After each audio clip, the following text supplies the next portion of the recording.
Picture this. A torch sputters in the black corridors of a forgotten palace. The walls are carved with lions and gods, but the echo that fills them is not worship. It is weeping. Children, small and trembling, are led through stone arches, their bare feet slapping against cold marble. The smell of incense cannot hide the stench of sweat fear and the faint copper tang of blood.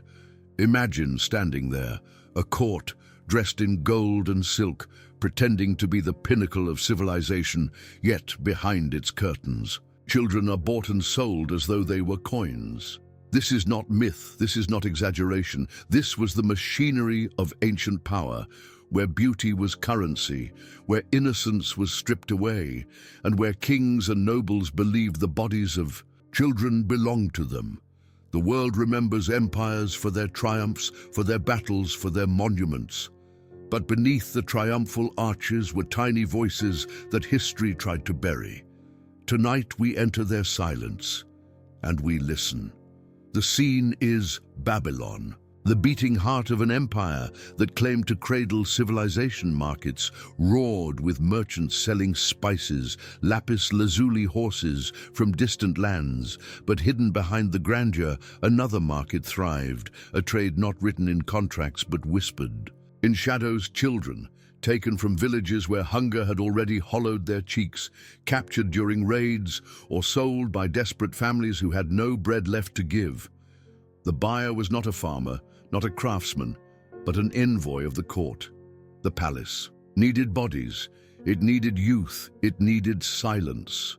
The children were led into chambers draped in crimson fabric, embroidered with gold thread.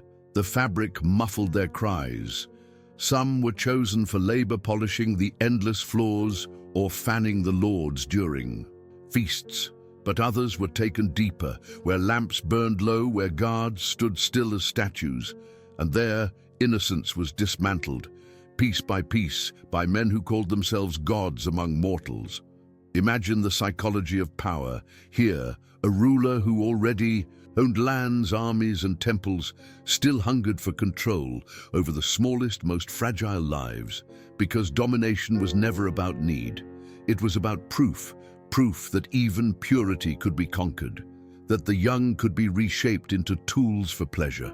And loyalty, fear was the glue that held this world together. Fear of the lash, fear of the silence, fear of being forgotten if they dared to scream. One boy, barely 10, sat in a corner of the chamber, watching a golden bowl spill with pomegranate seeds. His stomach twisted with hunger, yet he could not touch a single one. That hunger became his teacher, teaching him that in this palace nothing belonged to him, not even his own skin. The courtiers did not call it slavery. They wrapped it in language of service, of devotion, of divine duty. But devotion is not obedience when forced. This was not loyalty, it was erasure. And yet among the broken silence there were sparks of resilience. A girl stolen from the mountains whispered songs from her village every night. When the guards turned away, she sang not for them but for herself, her voice so soft it was nearly breath. But in that whisper she carried her home, her ancestors, her defiance. She reminded herself she was more than what they wanted her to be. What followed would shatter lives for centuries, because this was not just Babylon, this was Persia, this was Rome, this was the Ottoman harem centuries later. Across empires, across dynasties, the pattern remained: power demanded young flesh, and society turned its eyes away. Pause with me for a moment. If you are still here listening to these silences, consider subscribing to this channel, because here we walk into the corners of history where the echoes are often ignored. Together we remember what was meant to be forgotten. In the courts of Rome, the practice became spectacle. Boys were taken from conquered provinces, their hair curled, perfumed, their skin oiled until they resembled marble statues. They were paraded before senators who bargained with the same appetite they showed for gladiator games. And yet behind the columns, behind the painted frescoes, those children lay awake at night, counting the cracks in the ceiling, waiting for footsteps they could never escape. Some became favorites, draped in jewels, chained with invisible shackles. Others were discarded, broken before they had even lived. Psychologists today might call it ritualized abuse, but for the rulers it was politics. To control children was to control the future. It erased the bloodlines of rivals. By turning their heirs into captives of the flesh, it created loyalty through terror. It forged silence so deep it echoed for generations. One record speaks of a child brought before a Persian king. He was 12 eyes wide with terror. The king lifted. His chin studied him as if he were inspecting a horse. Then with a flick of his hand, the boy's fate was sealed. That gesture weighed more than 1,000 battles, because wars end, but the war inside that child's body would never imagine being that. Boy, imagine the sound of sandals on the marble approaching the chamber, your heart pounding so loud you believe everyone hears it, the torchlight flickering across faces that smile without warmth, the smell of wine and myrrh thick in the air until you can barely breathe, every sense invaded, every boundary broken, and yet the world outside calls it glory. The cruelty was not only physical, it was psychological. Children taught to smile when they wanted to scream, to bow when they wanted to run, to believe. That suffering was destiny, obedience carved into them like inscriptions on stone. Some forgot their own names and answered only to titles given by their masters. The loss of self was the deepest wound of all, and yet, in rare moments, resilience survived. Like weeds through cracks in stone, some learned to play roles so convincingly that they fooled their captors. They pretended loyalty while hiding a seed of defiance in their silence. Years later, some of these children, grown into men and women, would carry secrets into rebellions. They would whisper to soldiers. They would smuggle messages. They would remember because memory itself was resistance. But for most, there was no escape. They were swallowed by palaces that demanded silence, and history covered their graves with marble and triumphal arches, leaving us the illusion of greatness while erasing the bones it was built upon. The grandeur of empire was carved from the innocence of its most powerless, and the silence of those children still lingers. In the stones, a banquet hall blazing with torchlight music, echoing from lyres and drums, the air thick with roasted meats and sweet wine. The courtiers laugh, their jeweled wrists flashing, but in the shadows near the wall, a child no older than 13 pours. The wine into goblets, his hands trembling. Every drop he spills is a crime punished by lash or worse. He hears the laughter of men who believe themselves gods, and he wonders if the gods ever hear him. This was the contradiction of empire grandeur. On the surface, rot beneath. They called it order, civilization, destiny. But the foundation was built on silence, bought through suffering. A palace can dazzle only if its dungeons stay hidden. Psychologists might call this cognitive dissonance, a world that celebrated beauty, art, literature, yet simultaneously treated children as offerings for power. The cruelty was not accidental. It was systematic, because cruelty has always been a language of power. And in ancient courts, that language was spoken fluently. One girl in a Roman villa once described her experience in a fragment preserved in a letter.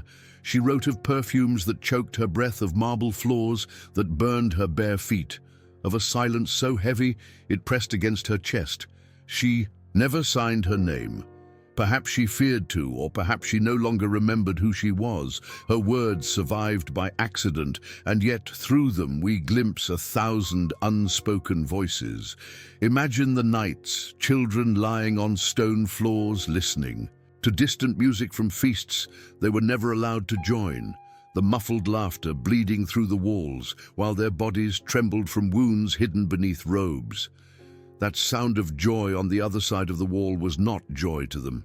It was proof of their erasure, proof that the world celebrated while they disappeared, and yet history rarely mentions them. The chronicles list the victories of kings, the decrees of emperors, the monuments of dynasties. But where are the children? There, Names vanish like smoke.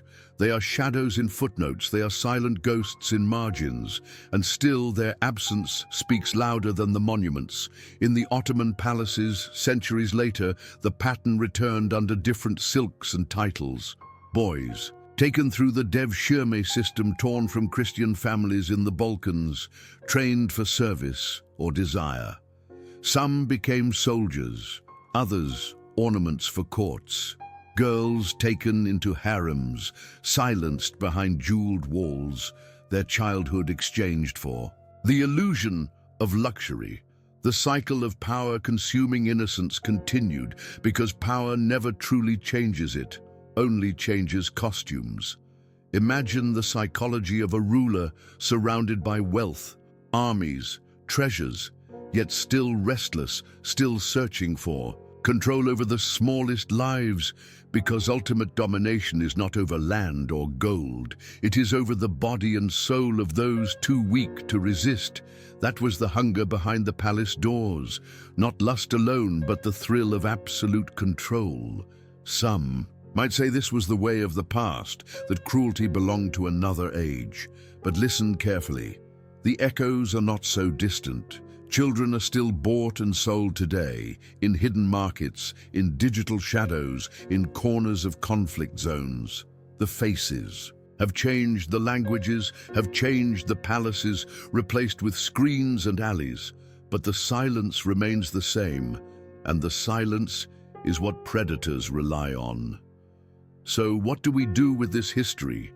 Do we turn away because it wounds us to hear it? Or do we face it to honor those voices that were smothered?